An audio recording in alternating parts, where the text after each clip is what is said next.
but it is, in fact, the goal that I have in mind is if you went to the trouble of bringing me into a game like this, and I'm the narrative guy that's been working on on MMORPGs and adventure games, then my God, let me cook, right?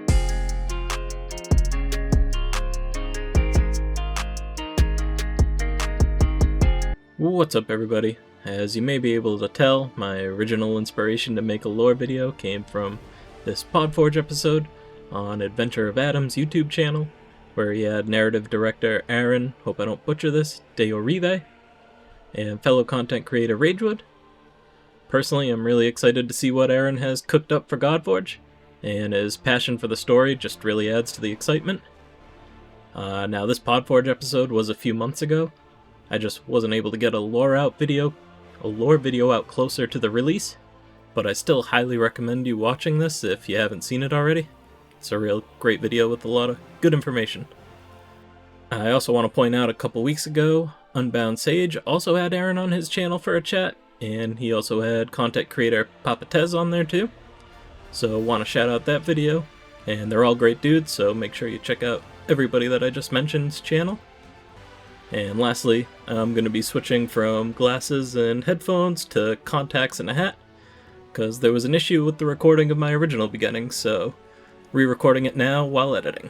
So, yeah, with that warning, let's get into it.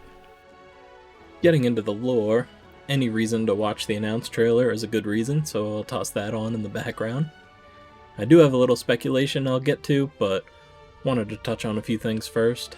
One of the things that actually came from Aaron on the lore discussion channel on Discord, join the Fateless Discord if you haven't already, is that sometimes rifts can appear and heroes can find themselves in a different realm from their own. And some, like the Scion, you the player, and some of the strong gods, can open rifts to realms on their own, like Ra did just now in the trailer here. So that was a pretty crazy drop when we found that out. And on a kind of random note, but something I found interesting, is I think on both podcasts, Aaron brought up how interesting trickster gods specifically interacting with each other would be. And one of the things he mentions, I believe on the Podforge episode, is that he's a fan of the Sandman, and I only know it from the Netflix series, so I don't really have a depth of knowledge in it, but in the second season, there's an interesting storyline with Loki and Puck, who also goes by Robin Goodfellow. Maybe a good fit for Avalon, Trickster Fairy, if they go in that direction. Now, I don't think they'll copy that storyline from the Sandman. They're kind of creating their own stuff. But I just thought it was a good example of some of the interesting stories that can come from heroes interacting with each other from different realms. And somewhere Aaron did say we might be surprised at the main antagonist in the story, so maybe there's some potential for tricksters to be involved there. Kinda seems like he keeps bringing them up. Could be just because they're interesting, 'cause, I mean, yeah, they are that interesting, but we'll see. And last thing I want to touch on before getting into some of the speculation is that we now know there's 3 primal powers. We knew Order and Chaos, and now we know Destiny is holding everything together after the Shattering, and created the Scion to bring balance. You were the chosen one! It was said that you would destroy the Sith, not join them! Bring balance to the Force, not leave it in darkness! If the Scion gets a little too influenced by Chaos, I hope there's a line in there like that. But Star Wars jokes aside, we know the primal powers will be trying to influence the Scion along their journey, and it will be interesting to see where they try and exert their influence as the Scion moves between realms. Which brings us to the campaign. This screenshot is from a video Simon put out on the Fateless channel discussing the roadmap of the game, and is another must-watch if you haven't already. And I think I forgot to mention this earlier, but I'll have the podcasts and the roadmap video linked below in a pinned comment, so they're easy to go check out. For the most part, the lore videos I've seen have kind of been wide view discussions about the setup of the story, what's going on in the world, who's the main culprit behind the Shattering, and the main protagonist, And seeing this snippet kind of made me think it would be interesting to dial into the campaign, where in theory, the main arc of the story will be held. Now, this is pre-release, pre-early access, pre-everything. Well, not pre-alpha, but pre-all that. And Simon even said in the video this is just placeholder images, so everything about this could change. Just want to throw that warning out there because the speculation go right out the window if everything's different on launch. But getting into the fun stuff, Aaron mentioned in his chat with Unboundsage and Papatez that the main storyline of the Scion will be the Scion's saga, and here we can see the Riven saga. I did some Googling and came up with squat on Riven, except Google kept trying to tell me Riven was probably a misspelling of Raven, which is one of the biggest speculations out there right now is what is the bird in the announce trailer? Is Riven a clue that it is Raven and potentially tied to the Morrigan like some of the other creators have speculated? The first realm pictured in the campaign here is the Avalon, and I know there's been about 100 years of history between the Shattering and the Awakening of the Scion, but are we getting tied back into it? Is the Scion starting their journey looking for the cause of the Shattering and starting with Morrigan?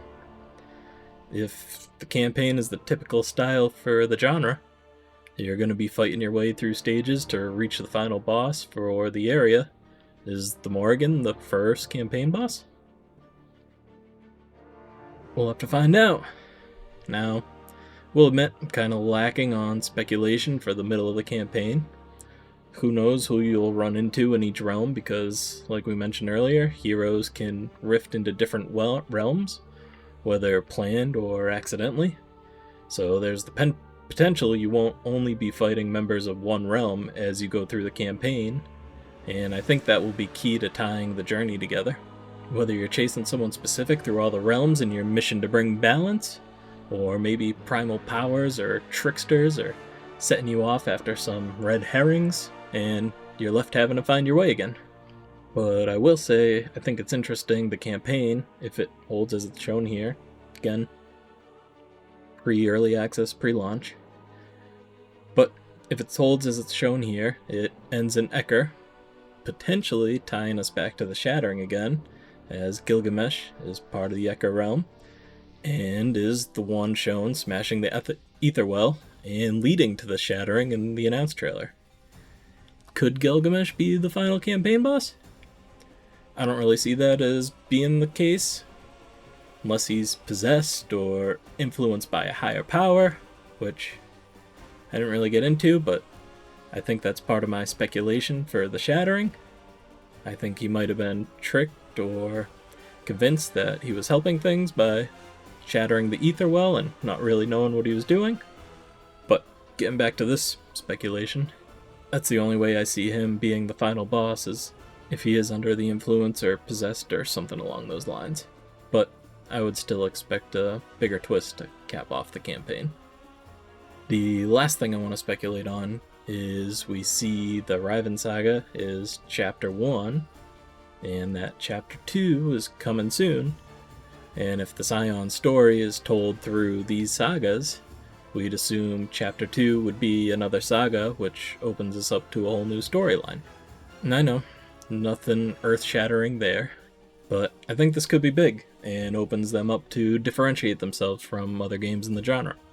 Typically, you have your easy, hard, nightmare if we're using raid terms, but basically you have your progressively harder campaign modes that are just the same thing over and over again, except the enemies have more stats.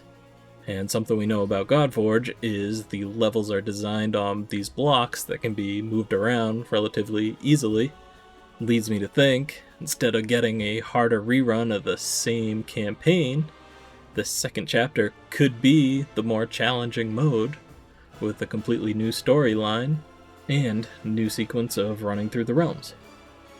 Personally, I'd find that a lot more interesting than running the same thing over and over again, and they could potentially just keep the story going in that manner, as long as they'd like. And then they could just tweak the difficulty curve if needed.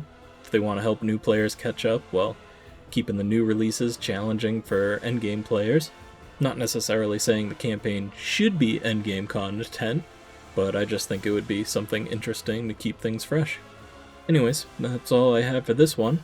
Been wanting to make a lore speculation video for a while. If you can't tell from earlier thumbnail, been made for over a month now. Since I've watched Adam's video, I've been trying to plot something. But these are some of the things I thought might be interesting. Let me know your thoughts below. Have I totally lost it? Do you think some of it's plausible? I'm also interested to hear who you think the main protagonist will be, since that's still so up in the air. And please, please, please, if you enjoyed this, give me a little thumbs up down below. Subscribe, keep seeing more. Kind of been slacking lately, but trying to refocus and get back to my goal of getting out at least one video per week. So plenty more Godforge content to come. Thanks for watching, have a good one.